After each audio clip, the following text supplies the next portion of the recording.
behalf of the CA Healthcare and the CA Healthcare staff and family, I want to welcome you back again. Not welcome you back, but welcome you again to HPSN UK 2017. I hope everyone's having a fabulous day, and we're learning lots of different things. A couple reminders I want to let you know. Social media, help us out, hashtag HPSN UK 2017 and @CA Healthcare. Are some of the great ways you could tweet and share on social media with the event that we're all a part of these 2 days. And tonight, another reminder that there's going to be a reception, a welcome reception, from 5:30 to 8 p.m. down in the showcase. So definitely join us for some food, fun, pretty good time, some drinks, and a special visitor from the area that we'll have for you tonight. So I want to introduce somebody now I kind of consider as kind of a colleague and just a wonderful advocate for simulation technologists and specialists throughout the UK and I feel the world as well, and that's Jane Nicklin. She's a registered operating department practitioner and an ASPE executive committee member since 2013, joint chair of the Technicians and Learning Technologists SIG, and chair of the Digital and Communications Subcommittee alongside her responsibility for the ASPE membership. She also does serve in a lot of other capacities that I'm aware of, and she's done so many great things. We could be here for quite some time talking about Jane's accomplishments. In her freelance consultancy role with SIM support, she continues to raise the profile and the opportunities for professional development of UK simulation technicians through supporting groups and networks with the in the HEE and localities, and she coordinates training days and group networks throughout and across the UK. Very, very, very important thing. Her most recent activity includes the Northern Project Manager for role for the HEE and the ASPE standards project for the pilot evaluation of the NHEAT SIM program in HEE East Midlands. So she's been responsible for the success of the annual ASPE conference, the Tech Room, since 2013, and coordinated the first pilot clinical skills and simulation technician apprentices in HEE, Yorkshire, and the Humber 2014-15, and is now working with the Science Council and the Institute of Biomedical Scientists towards professional registration status for simulation technologists. I think this is just wonderful work that she's doing. So please help me welcome someone that is a very big advocate, a truly revolutionary, a star for us.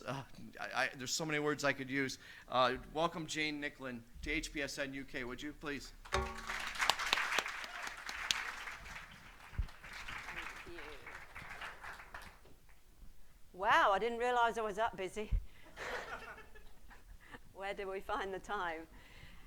It's marvelous to be here, and thanks, Tim. And Tim, you were my warm-up act this morning, weren't you? I have to thank you for that.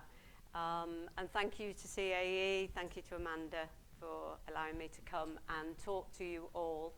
And basically, it's getting the message out there for you, because I appreciate that, better move my slide on, hadn't I really, and let you see it in writing.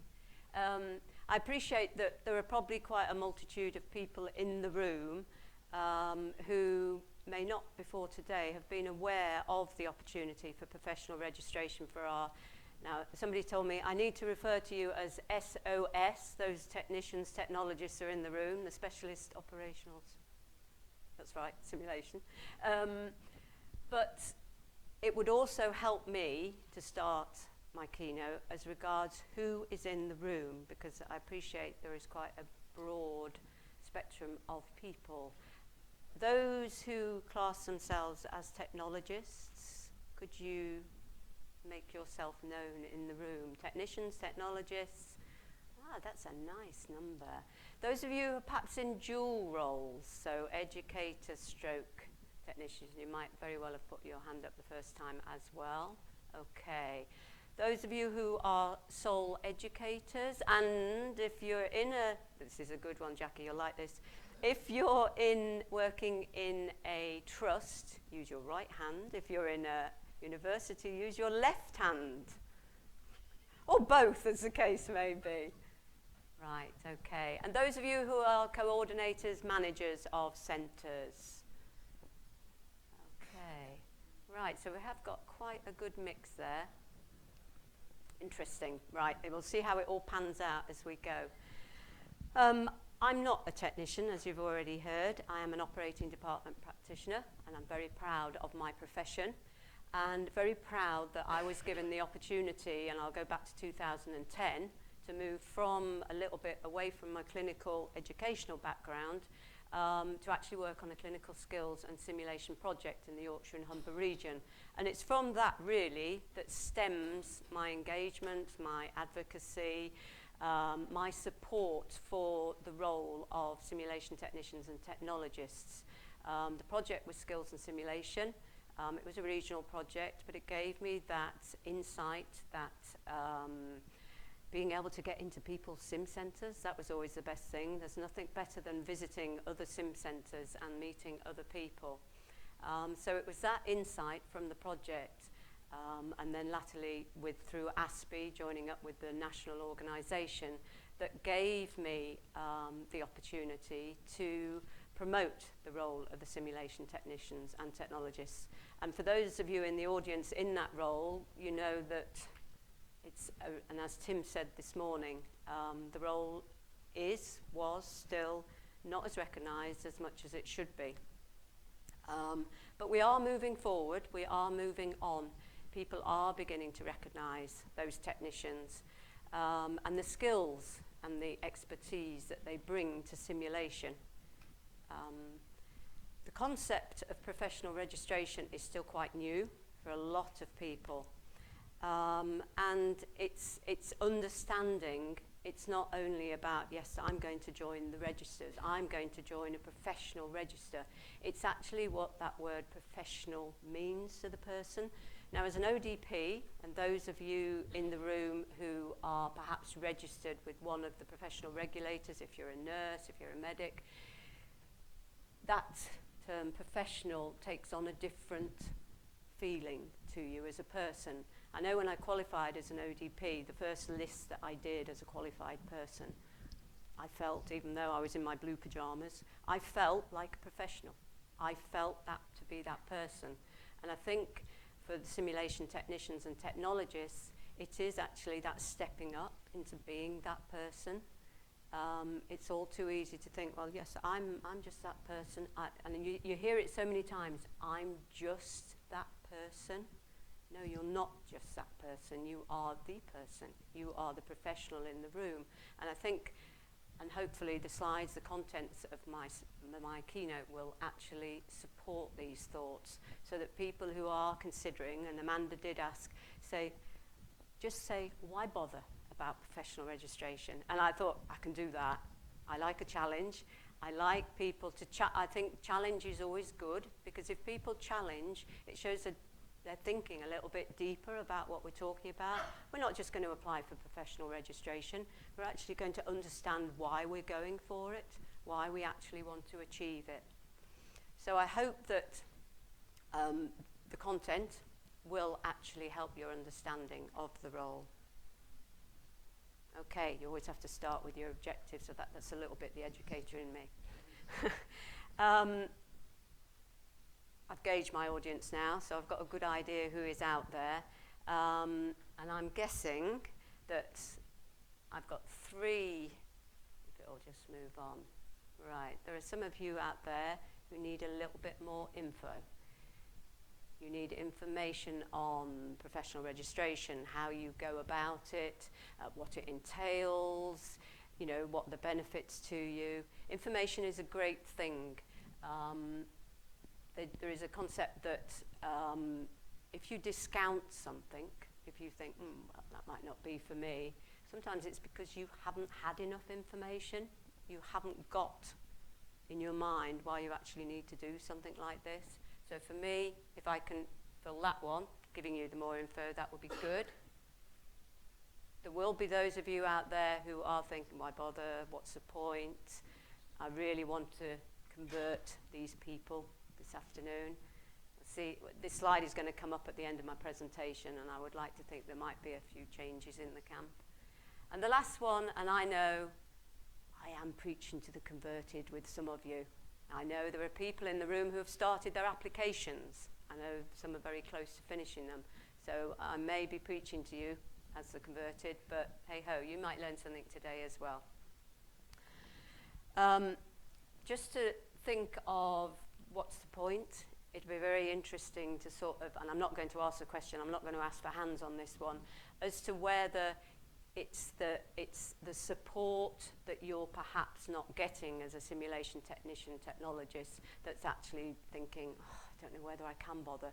Support is needed for your application for registration, support by your organisation, support by your manager. And it may be that if your manager is in the room or your manager is here today, then the understanding, the information gathering that they will get might help a little bit in the support direction.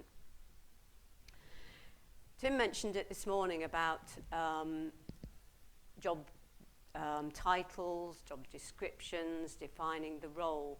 And again, a little bit of a concept that jobs that are difficult to define are usually overlooked, and that is probably where the simulation technician technologist is at some point.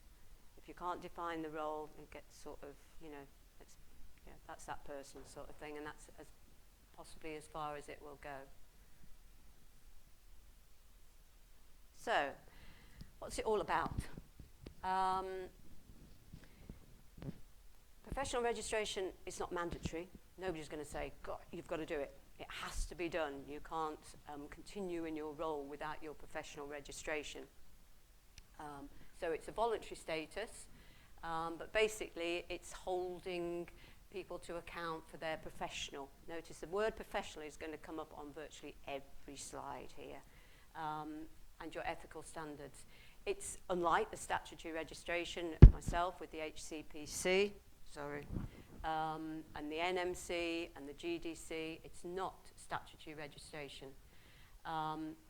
But it does mean that registration with the Science Council, that individuals are held accountable by their peers and by others in their profession. It's quite a journey to get ASPE as that professional body, because obviously the Science Council needed a member professional body to actually start the ball rolling with the whole of this. So there was a lot of time spent on codes of conduct, equality and diversity, all the background stuff, all the admin stuff that has to be done. And then last October, we had the yes from Del Monte man sort of thing said, you've done it. Quite interesting, because that day I was sent out the room. I did my pitch, a bit like you do, and then got sent out the room, and I was thinking, right, okay then. Didn't expect them to sort of vote on it just like that, but they did. And I was brought back in the room, and it was a unanimous decision by the Science Council. There were probably 35 of their member organisations there. Some of them who'd never seen simulation. I showed some video clips, and they were all going, what? You know, there was that sort of, never seen this before, but yeah. So yes, but it was a unanimous decision to accept ASPE to be one of their member organisations. But because ASPE is a smaller member organisation, we needed a larger organisation, and that's where the Institute of Biomedical Sciences stepped in as our cluster licence agreement, which all gets very sort of complicated, but basically we need them to make that step to the registration. So that's a little bit about registration, and I've gone on too far because I didn't want to close that one. These, we mentioned about those regulatory bodies, and you'll all be familiar with these. There are 9 regulatory bodies in the UK. The GMC goes right back. Now this is me doing my research with the historical bits. The GMC goes right back to 1541, apparently, and that was the earliest medical regulation. All the others are newbies compared with the GMC, to be honest. The General Dental Council, the GDC, that was established in 1956. So yeah, quite late. And obviously it's only in this last sort of 10 years that they've actually included all of the dental healthcare professionals, from your dental nurse through to your dental technicians. And obviously dental nurses, it's moved from voluntary to mandatory requirement for them in the last sort of 5 years, I think it was. The NMC, the largest number of healthcare professionals are registered with the NMC in the UK. So that's the real biggie, 685,000 nurses on the register in the UK. Health Professionals Council, which I am a member of, they now have 15 titles, protected titles they refer to as, one of which obviously is ODP. They were the HPC, and it was when they took on social workers onto the council, it became the Health and Care Professionals Council. So the Science Council is that little bit different, obviously because it's a professional body membership organisation. And it's not so much about the competency. The competencies are there, but it's a narrative. They want a narrative off you. They don't expect you, they don't require you to have a qualification or an educational qualification. They want to hear about your daily work activities. They want to hear that you've reached a standard of your work. So it's a little bit different to our regulatory. And I'm just going to let you listen to a guy who has gone through his One of the biggest professional motivations for me, registration. obviously, is to get recognised for my work and development as a technician. But then looking across the broad spectrum across the university of other technicians who've gained registration, can really see how it's helped them within their career to progress through the stages, to progress through becoming a registered science technician to becoming a registered scientist. I think it really helps to give goals and setting points to aim for. And then as you look into those goals and as achieving the new levels, it gives you further development aims. So to become not just problem solving on your own, for an example of the step up between the levels. So just a quick promotion really of going through your professional registration. The Science Council works very closely with the Gatsby Charitable Foundation. Anybody heard of the Gatsby Charitable Foundation? Yeah, they don't shout a lot about what they do, but they do a hell of a lot as regards supporting technicians from all fields. And obviously in the last sort of 50 years, they've been working with the Science Council quite a lot. When I was preparing this, there are a couple of really good publications by the Gatsby Foundation as regards that history of technicians and professional registration, which are a worthwhile read. And some of the research that the Gatsby have done, they reckon we will need, and this is technicians across all fields, an additional 450,000 technicians to meet the needs of employers in the UK across science, education and tele-organisations by 2020. That's a lot of people. Real strong supporters of technicians. Is anybody following Technicians Make It Happen? This is an interesting one that I'll just put up their Twitter page. Do follow Technicians Make It Happen, because they really are the forefront. I know I tag them into a lot of my tweets, and they are running a campaign across the country at the moment, and various events. There's a lot going on through at Technicians Make It Happen. Well worth a follow. One of the big questions, and this will probably answer that why bother bit, as regards, well, how's it going to benefit me? How's it going to benefit my organisation? Your managers are going to be looking at the right-hand side. You will primarily look at the left-hand side, but there is crossover here, because if you are doing things for your organisation, for your facility, as well as for yourself, those are the things that get recognised, unfortunately, more if you're doing things for the organisation, for your department, rather than that me person. So it recognises your knowledge and experience, and as I said before, it's a narrative. It's your daily work activities that are going to show your level of competence. And it will also demonstrate your commitment to the role, increase your confidence, skill, and the credibility. Credibility is another big word. Tim mentioned this morning. You notice how I'm reciprocating with Tim. He mentioned me loads, so I'm going to mention him loads as well. As regards this credibility, as an ODP, when I'm teaching, I feel very credible, whether I've got my blues on or not, but it is that professional status that gives you that feeling of credibility, apart from what the students feel about you. You're committed, working to a high ethical standard, and obviously I've mentioned before about adopting the code of conduct of your professional membership body. A mark of quality, and in years to come, let's hope that mark of quality actually extends to the employer. Obviously will be seeking that mark of quality. They will be looking, I would like to think they will be looking for perhaps somebody who has gone through registration and achieved. And obviously you're demonstrating your expertise, your skills. So there's that credibility, the status, career prospects, employability, potentially higher earning potential. I'm not going to put that at the top of the list, but it will potentially come with it. And you get letters after your name. Again, that was mentioned this morning. For the organisations, for your facility, I think it will provide that assurance to the employer that you have actually got that commitment, you have gone through the process.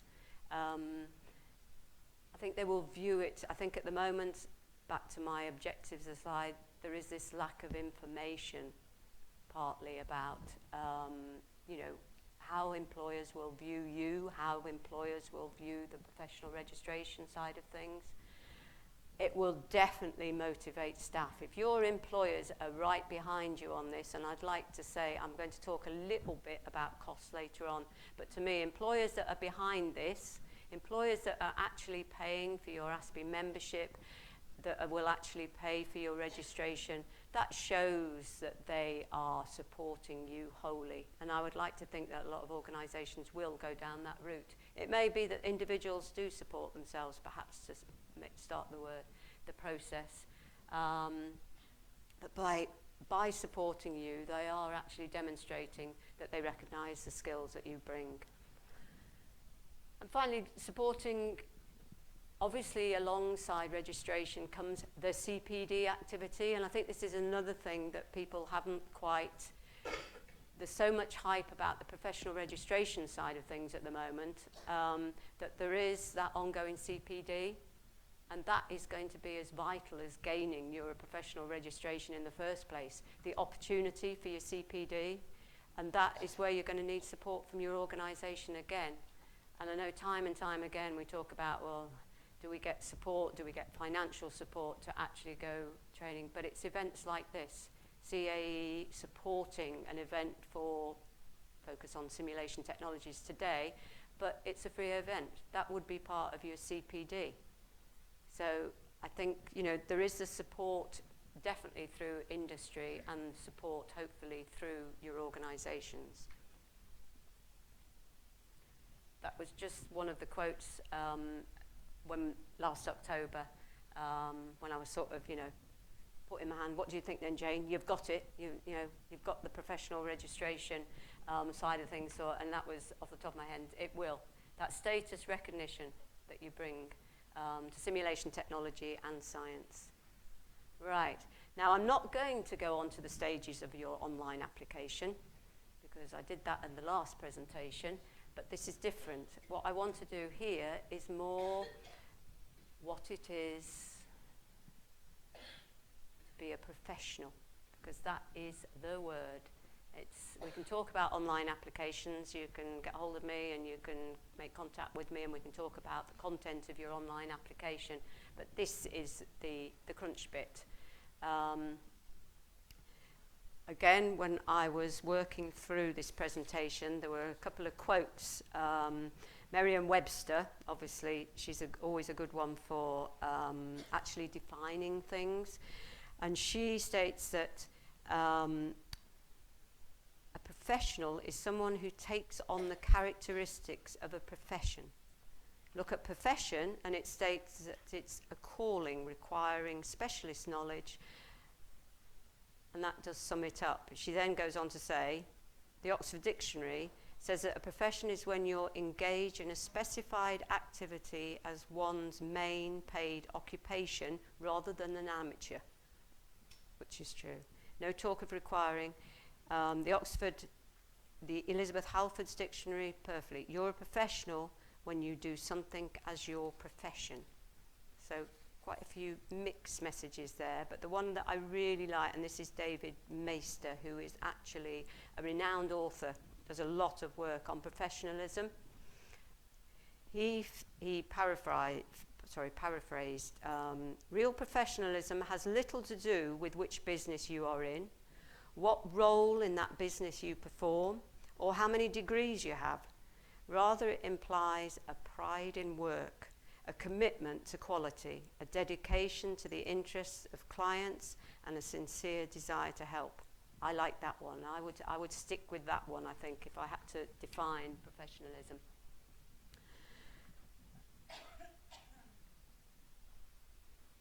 So there's a list here now of things which contribute to being professional, being that professional person, and respect for others. I think simulation technicians and technologists go that extra mile every day. I think you're dealing with a multitude of professionals, right from your medics right to your support workers across faculties. You deal with those people every day. You will always go above and beyond. You'll always go the extra mile, but there is that mutual respect between you and the rest of faculty. Whatever they throw at you, you know, can we do this in about 2 minutes? Well, okay, I'll try. So yeah, there is that respect for others, and I would like to think that it was reciprocated from the faculty that you work with. Flexibility is your first name. I think all simulation technicians and technologists, you're running on the hoof most of the day. You're having to sort of come up with things that you're asked to do, or things that you just think, well, actually, this would enhance what I'm doing. This would enhance the scenario that I'm running today. So that's daily activities demand flexibility. Honesty and integrity.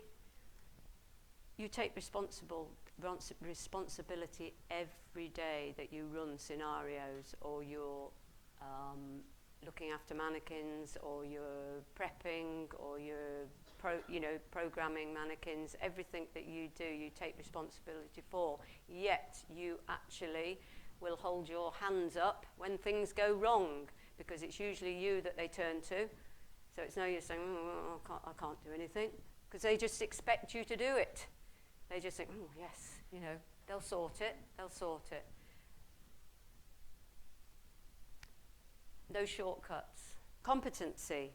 It's not about passing an exam. It's not about having a qualification. It's about building your specialist knowledge, your specialist skills. Professional image. I love it when I go into centres and they've got a t-shirt on. I love the CAE t-shirts, but the simulation technicians and technologists, you go into a centre and then we've got this lovely coloured t-shirts, be they pink, be they green, whatever, or purple. But to me, there is something about putting on a uniform. I must admit, as an ODP, even though scrubs, I wouldn't class it as a uniform, it's a pair of pyjamas, but you put it on, and that does your professional image straight away, raises your credibility.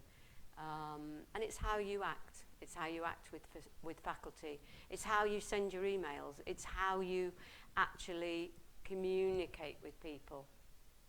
All portray that professional image. Self-control. How many times have you had faculty staring you in the face saying, it's not working, it's not doing this, it's not doing that? And how many times have you thought, but you haven't? You've actually coped with whatever their problem is. You've actually managed to deal with and sometimes it's a minor problem, and sometimes it's pretty major, but you manage it. You control that sort of inner feeling of, God, it's so-and-so again, they've caught me out or whatever, but you do actually manage it. Reliability and accountability. I think along with that goes with personal responsibility. You are accountable for provision of a service. You have to provide. It's no use saying on the morning of a big, OSCE assessment, can't be asked, I'm can't be bothered with this one today, sort of thing. You are held accountable for the job that you do, and you 9 times out of 10 you're as reliable as hell. But this is the big one. This is the big one. It's pride. It's being proud of the person that you are, being proud that you can provide the service that you are providing for your faculty, for your department, for individuals, for students. It's being that person. So, I might have answered the question a little bit for those of you who are a bit, do I need to bother? I think you do. I really do. Registration, you'll increase your status, recognition of the role. The invisibility challenge, just thinking back to, if the role isn't defined, it tends to disappear, it tends to become a non-entity. There is no, in the UK, there is no current qualification route or even a landscape that would take us that route. But professional registration, it will demonstrate to your employer that you have that commitment and the knowledge and the skills. And this was an interesting one, and I quite like this quality differentiator.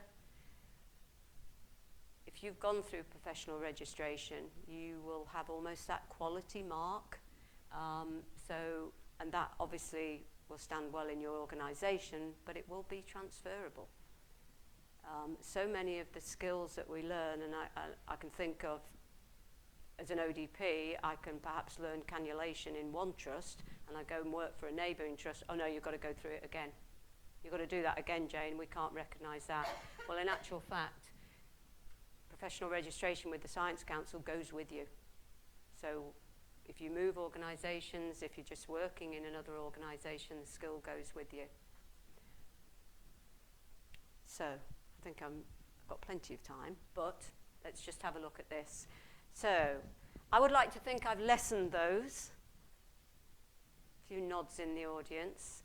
I would like to think the things that we've talked about has actually made you think, yeah, actually this, yeah, I think I'm going to support this. So we'll get rid of that. Awareness and knowledge, I would hope, is greater. Those of you who've learned a little bit more, not so much about the process, but the whys and the wherefores. And obviously, I would like a landslide victory. Whether I've achieved it, I don't know. But as long as I've reached out to a few more people, that would be good. Okay, thank you very much indeed.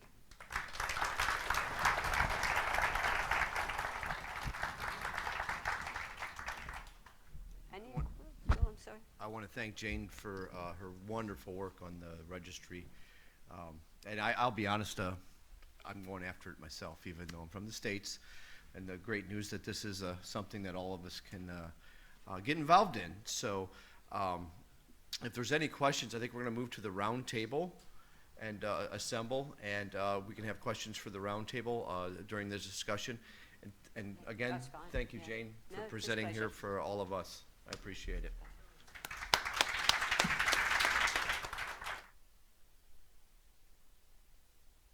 Right, so we want our 4 people on the round table to join us.